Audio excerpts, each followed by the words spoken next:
America की सेना ने ईरान में जमीन पर उतरकर अपने पायलट को सुरक्षित बचा लिया। लगभग 36 घंटे तक चले इस ऑपरेशन को 21वीं सदी में अमेरिकी सेना का सबसे बड़ा और चुनौतीपूर्ण मिलिट्री ऑपरेशन माना जा रहा है। इस पूरे ऑपरेशन में हर समय जोखिम था, हर घंटे खतरा बढ़ता जा रहा था, क्योंकि ईरान में उतरकर उनकी सेना की घेराबंदी के बीच अमेरिका को अपने पायलट को बचाना था। और यह पूरी कहानी किसी हॉलीवुड की वॉर फिल्म की तरह है। और आज हम आपके लिए इस कहानी के हर हिस्से को एक एक करके डिकोड करेंगे। इसकी शुरुआत होती है 3 अप्रैल को, जब ईरान ने अमेरिकी सेना के एक फाइटर जेट F-15 ईगल को मार गिराया। पिछले 23 वर्षों में यह पहला मौका था जब दुश्मन के हमले में किसी अमेरिकी फाइटर जेट को इस तरह से नष्ट कर दिया गया। इससे पहले वर्ष 2003 में एक बार ऐसा हुआ था, जब अमेरिका के लड़ाकू विमान पर इराक में इसी तरह से हमला हुआ था। इस F-15 फाइटर जेट के पायलट्स को बचाने के लिए अमेरिकी सेना ने एक स्पेशल ऑपरेशन चलाया। इसमें अमेरिका की स्पेशल फोर्स के लगभग 100 कमांडोज शामिल हुए और ईरान के बौएर अहमद प्रांत में फंसे इन पायलट्स को बाहर निकालने का यह ऑपरेशन बेहद मुश्किल था।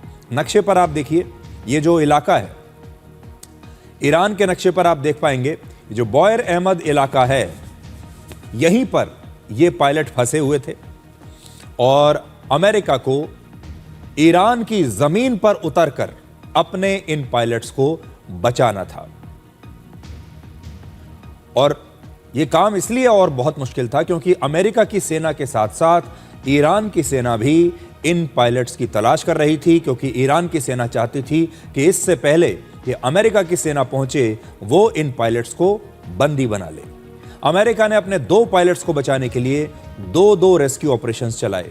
पहला ऑपरेशन 3 अप्रैल को दिन के उजाले में हुआ और फाइटर जेट क्रैश होने के कुछ घंटों के बाद ही इस फाइटर जेट के पायलट को अमेरिका ने बचा लिया था। तो एक मिशन तो यहां पूरा हो गया, लेकिन दूसरा पायलट अब भी लापता था और उसे ढूंढने के लिए दूसरा ऑपरेशन लगातार जारी रहा।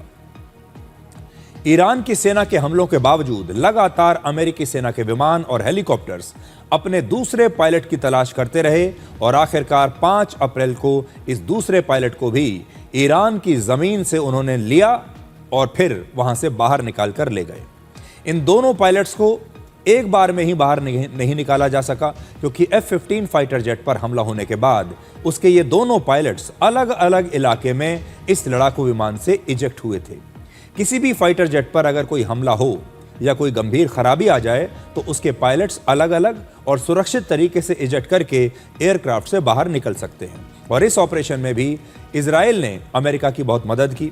इजरायली फाइटर जेट्स ने ईरान के उन सैनिकों पर हमला किया जो अमेरिकी पायलट्स के नजदीक पहुंचने की कोशिश कर रहे थे। और अमेरिका के राष्ट्रपति डोनाल्ड ट्रंप ने इसे इतिहास का सबसे सफल और साहसिक ऑपरेशन बताया है। और अपने एक पायलट को बचाने के लिए अमेरिका ने अपने सैकड़ों कमांडोज की जिंदगी दांव पर लगा दी। और सोचिए, इस एक पायलट की जान बचाने के लिए अमेरिका ने लगभग 5,000 करोड़ रुपए खर्च कर दिए। ये एक बड़ी बात है। एक पायलट की जान के लिए 5,000 करोड़ रुपए उन्होंने दांव पर लगा दिए और अपने कई सारे एयरक्राफ्ट्स उन्होंने खो दिए। अमेरिकी फाइटर जेट के दूसरे पायलट का रेस्क्यू ऑपरेशन सबसे मुश्किल था। जैसा मैंने आपको बताया, पहले पायलट को तो उन्होंने शुरू में ही निकाल लिया था, लेकिन दूसरा पायलट लापता था, उसके बारे में कुछ नहीं पता चल रहा था और ईरान की सेना उसे ढूंढ रही थी। एयरक्राफ्ट से इजेक्ट होने के बाद यह पायलट जख्मी हो गया था और खुद को बचाने के लिए यह पायलट लगभग 36 घंटे तक लगातार अपनी लोकेशन बदलता रहा। और यह ईरान के बौएर अहमद प्रांत के पहाड़ों पर लगभग 2000 मीटर, यानी 2000 मीटर कितना होगा, किसी 600 मंजिला इमारत की ऊंचाई जितना होगा 2000 मीटर।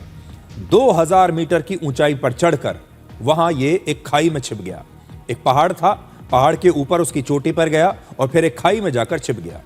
ऊंचाई की वजह से इस पायलट के लिए अपनी रेस्क्यू टीम से संपर्क करना आसान हो गया और ईरान के सैनिकों से छिपने के लिए उसे एक सुरक्षित कवर भी मिल गया। इस पायलट के पास खुद को बचाने के लिए एक पिस्टल, एक कम्युनिकेशन डिवाइस और उसकी लोकेशन बताने वाला एक जीपीएस जैसा उपकरण भी था। और इस उपकरण को कॉम्बैट सर्वाइवर इवेडर लोकेटर यानी CSEL कहते हैं।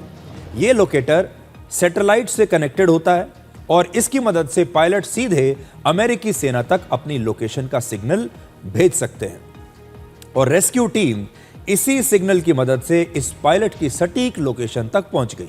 यह लोकेटर एक वाटरप्रूफ उपकरण होता है और इसमें लगभग 21 दिनों की बैटरी होती है। 21 दिन तक यह चल सकता है। सबसे बड़ी बात यह है कि दुश्मन इसके सिग्नल को आसानी से डिकोड नहीं कर सकता और इस पायलट ने दुश्मन से बचने के लिए बार बार इस लोकेटर का इस्तेमाल भी नहीं किया।